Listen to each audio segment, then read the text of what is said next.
Hello दोस्तों, बहुत बहुत स्वागत है आप सभी का हमारे चैनल कंपटीशन क्रैकर्स में दोस्तों। और अगर आप तैयारी कर रहे हैं किसी भी कॉम्पिटेटिव एग्जाम की, इधर UPSC, state PCS, SSC, railway, government या किसी भी अन्य एग्जाम की, तो आप हमारे चैनल को सब्सक्राइब कर सकते हैं दोस्तों, क्योंकि हमें हमारे चैनल में आपको इन सभी गवर्नमेंट एग्जाम से रिलेटेड वीडियोस देखने को मिल जाएंगे दोस्तों। फिलहाल आज हम देखने वाले हैं फिजिक्स का, यानी कि ल्यूसेंट फिजिक्स का लेक्चर नंबर 2। ठीक है, आज लेक्चर नंबर 2 हम कवर करने वाले हैं।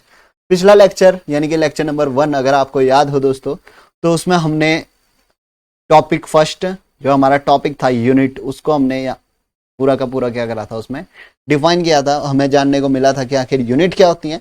सो क्या होती है यूनिट, एक बार मैं आपको क्विक रिवीजन करा देता हूँ। यूनिट मीन्स होता है the standard that is selected for measuring a physical quantity, यानी कि किसी भी फिजिकल क्वांटिटी को मेजर करने के लिए जो हम स्टैंडर्ड को चूज करते हैं, उसी को हम क्या कहते हैं, यूनिट कहते हैं। अब यूनिट हमने पढ़ा था दो प्रकार की, वैसे तो डिफरेंट टाइप की यूनिट होती थी, CGS, MKS system, FPS system, SI unit. तो हमने एसआई यूनिट को माना था कि वो इंटरनेशनली एक्सेप्टेड यूनिट है, हर कंट्री में वो मानी जाएगी। और दो डिफरेंट और एसआई यूनिट के अंदर आपका आ जाता है फंडामेंटल यूनिट्स। फंडामेंटल यूनिट्स मतलब कि मूलभूत यूनिट्स, ठीक है, जिनका होना अति आवश्यक है, वो आ जाते हैं फंडामेंटल यूनिट्स में। और सप्लीमेंट्री यूनिट्स, या आप कह सकते हैं ड्राइव्ड यूनिट्स।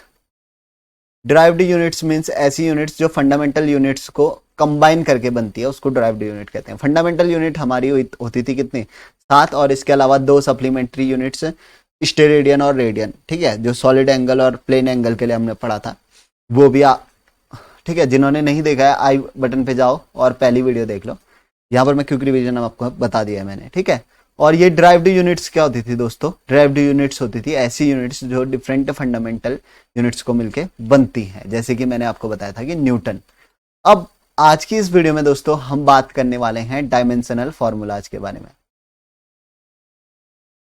यूनिट्स, आज की वीडियो में किसका बात करेंगे हम, डायमेंशनल फॉर्मूलाज का।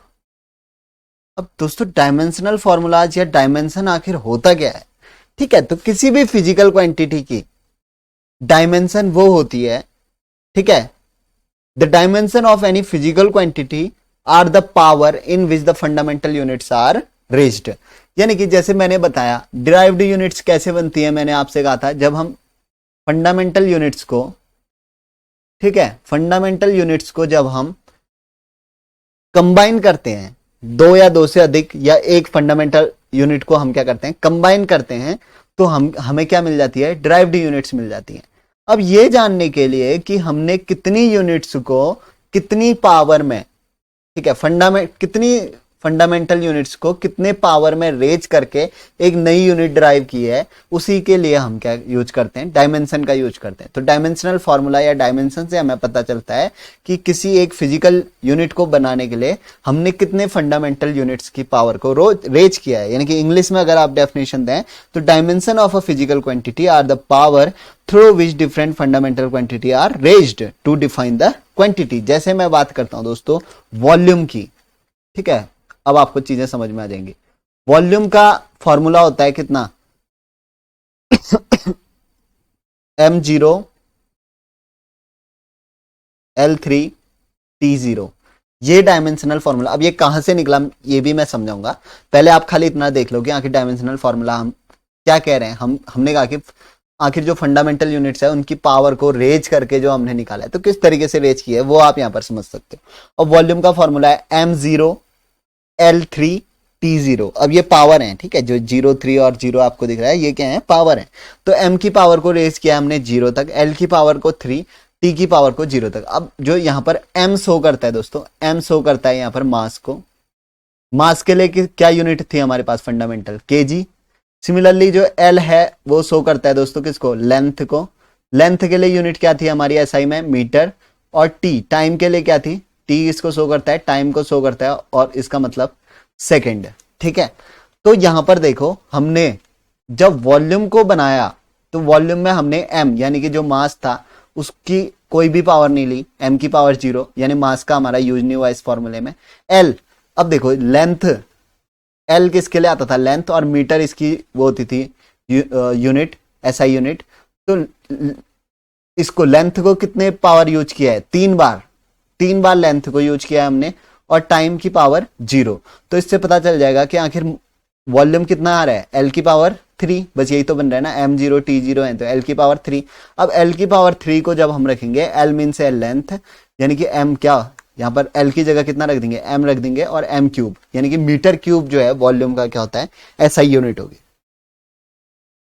ठीक है, समझ रहे हो ना। आपकी वॉल्यूम की एसआई यूनिट कैसे निकली, वॉल्यूम की एसआई यूनिट तब निकली जब हमने लेंथ की एसआई यूनिट को या लेंथ को 3 पावर तक रेज किया था। ये देखो एल की पावर 3 रखा है मैंने, एल क्यूब में रखा है, तो लेंथ की पावर को जब हमने 3 टाइम्स रखा, ठीक है, एल की पावर 3 तक रेज करी, तब हमें क्या मिला, ये फॉर्मूला मीटर क्यूब मिला, तब हमें वॉल्यूम का फॉर्मूला मिला। और वॉल्यूम का फॉर्मूला क्या होगा, ड्राइव्ड यूनिट है।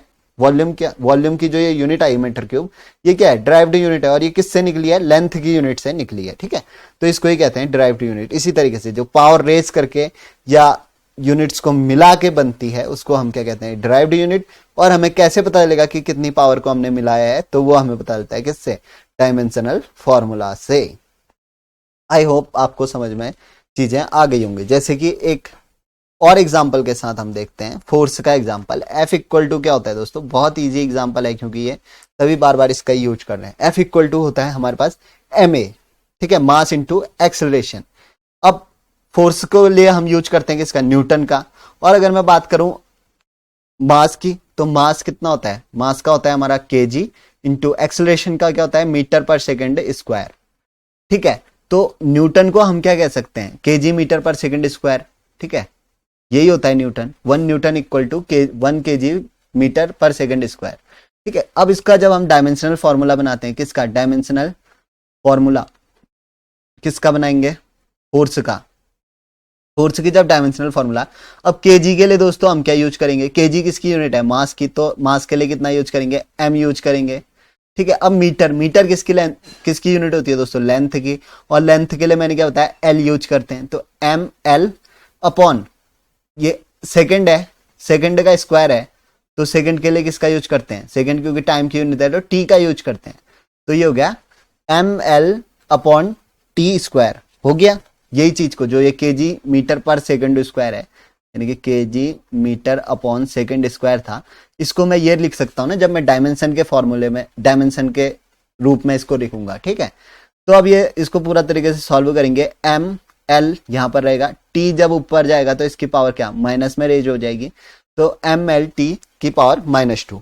तो अब हमें पता चल गया कि जब हमने फोर्स का जो यूनिट निकाली, फोर्स की यूनिट कैसी है, फंडामेंटल या डिराइव्ड, डिराइव्ड है, क्यों, क्योंकि डिफरेंट फंडामेंटल यूनिट्स को कंबाइन करके और पावर रेज करके बनी हुई है, तो ये डिराइव्ड यूनिट है।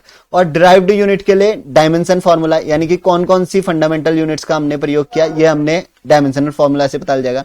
यानी कि मास की 1 पावर, L यानी कि लेंथ की भी पावर 1 टाइम रेज करी है, और T की पावर -2 टाइम रेज करी, तब हमें किसका फॉर्मूला मिला, फोर्स का फॉर्मूला मिला। तो इस तरीके से निकलता है दोस्तों डायमेंशनल फॉर्मूला। ठीक है, अब जैसे हमने जो फर्स्ट में देखा था वॉल्यूम, वॉल्यूम का भी मैं आपको बता देता हूं। वॉल्यूम, जैसे कि वॉल्यूम होती है, वॉल्यूम मींस क्या होता है, side into side into side, यानी कि क्या होता है, volume equal to side into side into side.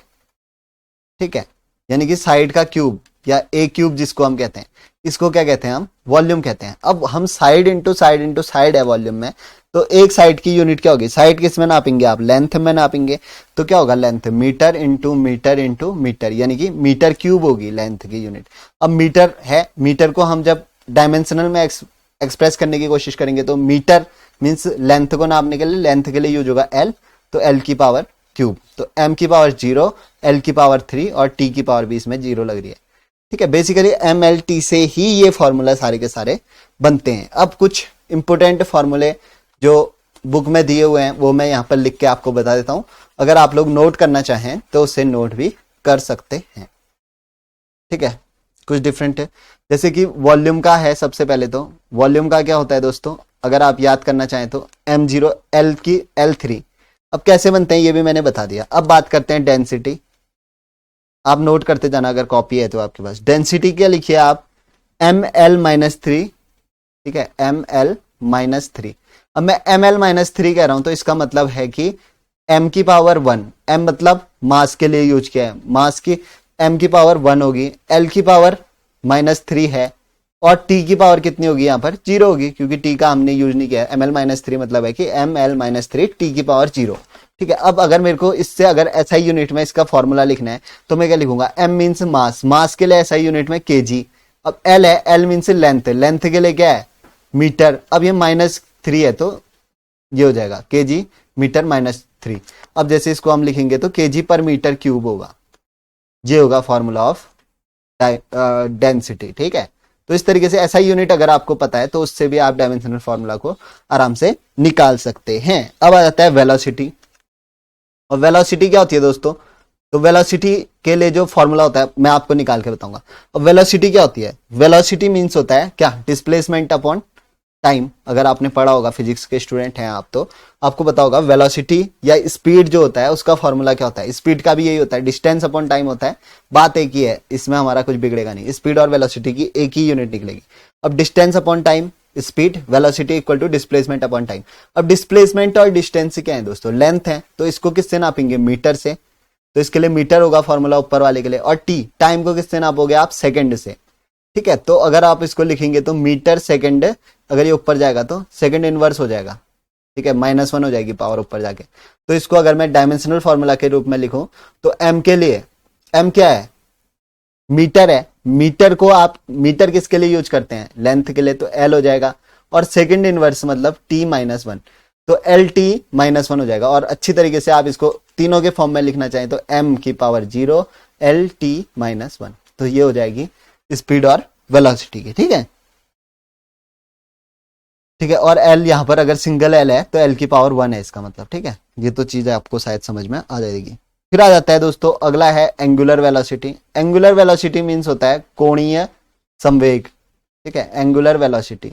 अब एंगुलर वेलोसिटी में भी अगर आप देखेंगे तो एंगुलर वेलोसिटी का अगर आपको फॉर्मूला याद है दोस्तों, क्या होता है एंगुलर वेलोसिटी का फॉर्मूला, एंगुलर वेलोसिटी का फॉर्मूला होता है omega equals to 2 upon T, यानी कि 2 अपॉन टी होता है एंगुलर वेलोसिटी का फॉर्मूला।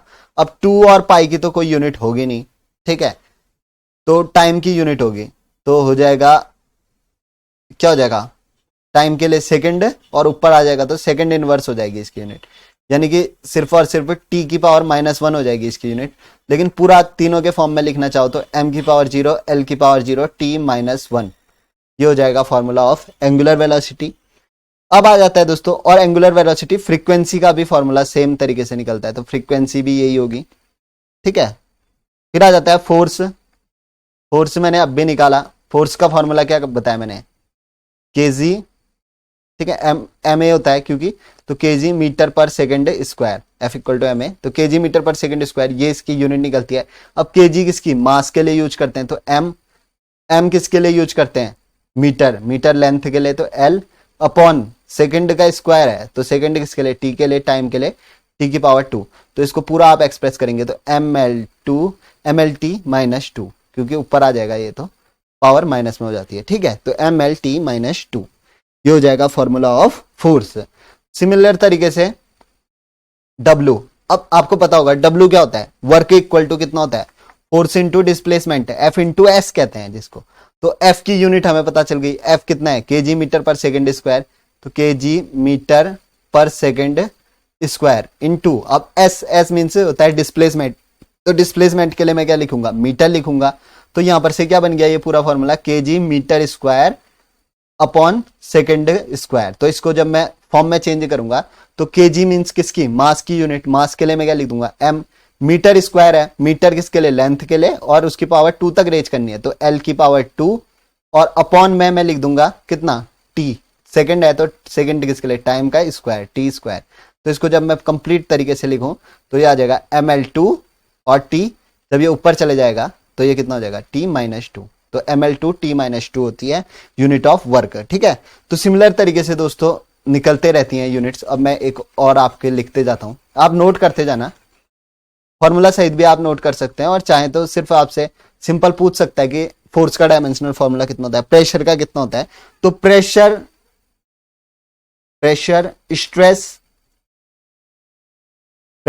स्ट्रेस और इलास्टिसिटी,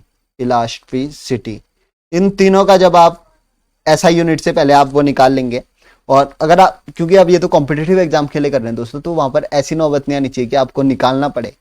ठीक है, फॉर्मूला रख रहे हैं आप, फिर निकाल रहे हैं, फिर देख रहे हैं, फिर ऐसा यूनिट निकाल रहे हैं, फिर उससे डायमेंशनल फॉर्मूला, तो इससे टाइम कंज्यूमिंग प्रोसेस होगा। अच्छा चीज ये रहेगा कि आप एक बार याद कर लें, क्योंकि इंपॉर्टेंट वाले हैं ये, इनका याद कर लें। अब जब इनसे बाहर से कोई आता है तो आपको पता होना चाहिए किस तरीके से हमने निकालना भी है, या आप कभी भूल जाते हैं तो फॉर्मूले से आप निकाल भी सकते हैं यूनिट को। तो इसकी रहती है ml-1 t-2। ठीक है, अब आ जाता है मोमेंट ऑफ इनर्शिया के। Moment of inertia, moment of inertia की यूनिट होती है दोस्तों ml2 t की पावर 0। तो m की पावर 1 तक रेंज की है, l की पावर 2 तक, t की पावर 0 तक। ठीक है, अब कैसे ये बनाते हैं डायमेंशनल फॉर्मूला, कैसे ऐसा यूनिट बनती है, वो मैंने आपको चीजें समझा दी हैं। आई होप आपको अच्छी तरीके से समझ में आ गया होगा दोस्तों। अगर आया है समझ में तो आप लाइक के माध्यम से बता सकते हैं। वीडियो को आप लाइक करेंगे, इसका मतलब आपको समझ में आ गया दोस्तों। तो इसी तरीके से मुझे पता चलेगा कि आपको चीजें समझ में आई है कि नहीं। ठीक है, और इसी तरीके से और जो इंपॉर्टेंट है वो है सरफेस टेंशन। ये काफी बार पूछा जाता है दोस्तों, तो आप इसको एकदम से याद कर लेना सरफेस टेंशन को। बाद में हम इनके फॉर्मूले भी देखेंगे, सब चीजों को समझेंगे, आखिर सरफेस टेंशन क्या है, प्रेशर क्या होता है, तब हम कि वहां पर भी मैं डायमेंशनल फॉर्मूला आपको निकाल के दिखाऊंगा इन सब का। तो सरफेस फिलहाल के लिए आप याद कर लें, क्योंकि ये इंपॉर्टेंट रहते हैं, तो याद करेंगे तो और बेटर रहेगा। तो सरफेस टेंशन का फॉर्मूला है m1 l की पावर 0 t-2, क्योंकि सिर्फ इंपॉर्टेंट वाले दे रखे हैं इसमें।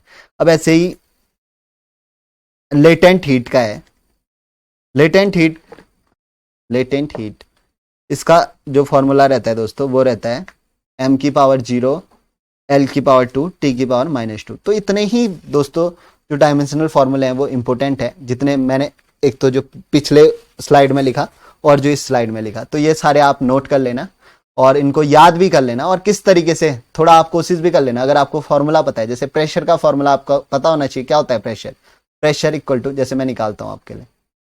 ठीक है, जैसे ये वाला है, इसमें हमने प्रेशर का हमने फॉर्मूला लिखा ml-1 t-2। ये लिखा हमने, क्या लिखा, ml-1 t-2 लिखा। तो अब सबसे पहले आपको पता होना चाहिए प्रेशर इक्वल टू क्या होता है। Pressure is the force acting per unit area. F/A होता है किसका, प्रेशर का। अब फोर्स की यूनिट क्या होती है, न्यूटन अपॉन एरिया। एरिया को किससे लिखते हैं हम, मीटर स्क्वायर से, क्योंकि लेंथ का एरिया क्या होता है, साइड इनटू साइड, यानी कि मीटर स्क्वायर होता है। अब यूनिट को जब आप न्यूटन को खोलेंगे तो क्या खुलता है, मैंने बताया था न्यूटन को KG metre per second square खुलता है, अपॉन अब ये m स्क्वायर ये हो गया। ठीक है, तो जब आप इसको टोटली जब सॉल्व करेंगे दोस्तों, तो ये m की पावर 2 है, ये ऊपर जाके इसको एक पावर को माइनस कर देगा, तो ये हो जाएगा केजी। ठीक है, केजी पर मीटर सेकेंड स्क्वायर, ये बन जाएगी इसकी पूरी, जब आप इसको सॉल्व करेंगे तो केजी पर मीटर सेकेंड स्क्वायर, और ये बन जाएगा केजी मीटर इनवर्स सेकेंड की पावर -2। और जब आप इसको डायमेंशनल फॉर्मूला में लिखेंगे तो केजी के लिए क्या यूज करेंगे, m, मीटर के लिए l की पावर -1, सेकेंड की पावर -2 है तो t की पावर -2, t की पावर -2। ठीक है, इस तरीके से जाएगा, क्योंकि ये m जाएगा, ये सीधा इसके साथ जाएगा, और इसकी पावर को, क्योंकि ये नेगेटिव में चले जाएगा वहां पर, इसकी पावर +1 है और इसकी -2 हो जाएगी, तो यहाँ पर से -1 आ जाएगा m में, और सेकंड है यहाँ पर स्क्वायर का, ऊपर जाते ही सेकंड की पावर -2 हो जाएगी, और ml-1 t-2 इस तरीके से आता है। अगर आपको फॉर्मूला पता है तो बहुत अच्छी बात है, आप डायमेंशनल फॉर्मूला को, डायमेंशंस को आराम से निकाल सकते हैं। अब डायमेंशन से हमें क्या पता चला दोस्तों, कि हम जब इसका फॉर्मूला बनाए, किसका, प्रेशर का फॉर्मूला जब हम बनाए, तो इसके लिए हमें मास की जो यूनिट है, ठीक है, मास है, उसकी पावर 1 रखनी पड़ी, लेंथ की पावर -1 रखनी पड़ी, और टी की पावर यानी कि टाइम की पावर -2 रखनी पड़ी, तब जाके हमारा जो है वो प्रेशर का फॉर्मूला निकल के हमारे सामने आया। ठीक है, तो ये सारी चीजें हैं, और इस तरीके से फॉर्मूला अगर याद है तो डायमेंशनल फॉर्मूला निकलेगा ही निकलेगा। लेकिन ये चीज 11th-12th के लिए आपके लिए कारीगर साबित हो सकती थी कि आप फॉर्मूला याद करें और पूरा का पूरा डायमेंशनल फॉर्मूला निकाल के अपने एग्जामिनर को खुश कर दें। बट कॉम्पिटिटिव एग्जाम में आपका एग्जामिनर इससे खुश नहीं होने वाला है। खुशी तभी होगी दोस्तों जब जो ये फॉर्मूला मैंने अभी लिखा है, क्योंकि ये मोस्ट इंपोर्टेंट है, तो आप इनको बाय हार्ट याद कर लो। कहीं भी आपको दिखता है तो ऐसा ना हो कि वहां पर आप पेन कॉपी निकाल के अपना समय बर्बाद करें, क्योंकि और भी सवाल होंगे वहां पर एग्जाम हॉल में। तो ये डायमेंशनल फॉर्मूला आपको याद करने हैं, इनमें से एक ना एक आपको बहुत बार एग्जाम में दिख जाएगा दोस्तों। तो फिलहाल आज के सेकेंड लेक्चर में, हमारे फिजिक्स के सेकेंड लेक्चर में इतना ही देखते हैं दोस्तों। पहले लेक्चर में हमने देख लिया यूनिट्स, दूसरे लेक्चर में हमने देख दिया डायमेंशन। अब तीसरे यूनिट में हम चलेंगे चैप्टर नंबर सेकंड की ओर, और चैप्टर नंबर सेकंड का नाम है मोशन। तो कल से हम देखेंगे मोशन को, ठीक है। तो एक चैप्टर हमारा इन 2 वीडियोस में कवर हो गया। फर्स्ट और सेकंड जो वीडियो लेक्चर आया उसमें हमने एक चैप्टर यूनिट एंड डायमेंशन को कंप्लीट कर लिया है। चैप्टर नंबर 2 यानी कि मोशन हमारा लेक्चर नंबर 3 से, जो कल आएगी वीडियो, उससे स्टार्ट हो जाएगा। फिलहाल इस वीडियो में इतना ही था दोस्तों। आई होप वीडियो आपको पसंद आई, चीजें आपको समझ में आई, कंसेप्ट आपके क्लियर हुए और आपको पता चला कि कॉम्पिटेटिव एग्जाम के लिए क्या चीज खास है। अगर ऐसा ही हुआ है तो लाइक कर दो वीडियो को, और अगर ऐसा नहीं लगता, आपको लगता है कि समय की बर्बादी हुई, चीजें समझ नहीं आई आपकी, तो डिसलाइक कर दो, ठीक है। आपको लगता है कि कोर्स अगर रिलेवेंट नहीं है तो डिसलाइक भी कर दो, क्योंकि उसी से हमें पता चलेगा कि इस कोर्स को आगे कंटिन्यू रखना है या नहीं, ठीक है, आपके लाइक डिसलाइक के रेशियो में। और इसी के साथ साथ शेयर जरूर करना दोस्तों अपने अन्य मित्रों के साथ, क्योंकि जितने ज्यादा व्यूअर्स इंगेज होंगे वीडियो से, तो उतने ही जल्दी हम भी कोशिश करेंगे कि और भी वीडियोस को आगे लाया जाए। तो शेयर जरूर करना, ठीक है, आगे तक फैलाना वीडियो को, ताकि जो भी तैयारी कर रहे हैं उनकी भी हेल्प हो जाए और हमारी भी व्यूअरशिप बढ़ेगी, तो हम भी कंटिन्यूटी के साथ वीडियोस को लेके आएंगे। और साथ ही साथ अगर आप चैनल को सब्सक्राइब नहीं किए हुए हो और वीडियोस हमारी देखते हो, तो चैनल को सब्सक्राइब कर दो दोस्तों। बेल नोटिफिकेशन जरूर प्रेस करना, क्योंकि कोई भी वीडियो किसी भी टाइम आ जाए पता नहीं चलता है। करंट अफेयर से रिलेटेड वीडियोस भी हम डालते हैं, आपके लिए हेल्पफुल है। अगर आपके लिए हेल्पफुल है तो देखिए, अदरवाइज स्किप कर दीजिए। तो वो तभी पता लेगा कि कौन सी वीडियो कब अपलोड होगी, जब आपने सब्सक्राइब किया होगा और बेल नोटिफिकेशन दबाया होगा। तो ये काम आप जरूर करना, सब्सक्राइब जरूर करना। और बस इतना ही, लाइक शेयर एंड सब्सक्राइब। फिलहाल इस वीडियो में इतना ही देखते हैं। Thank you for watching the video. Meet you in next lecture दोस्तों। तब तक आप अपनी पढ़ाई जारी रखिए। जय हिंद, जय भारत।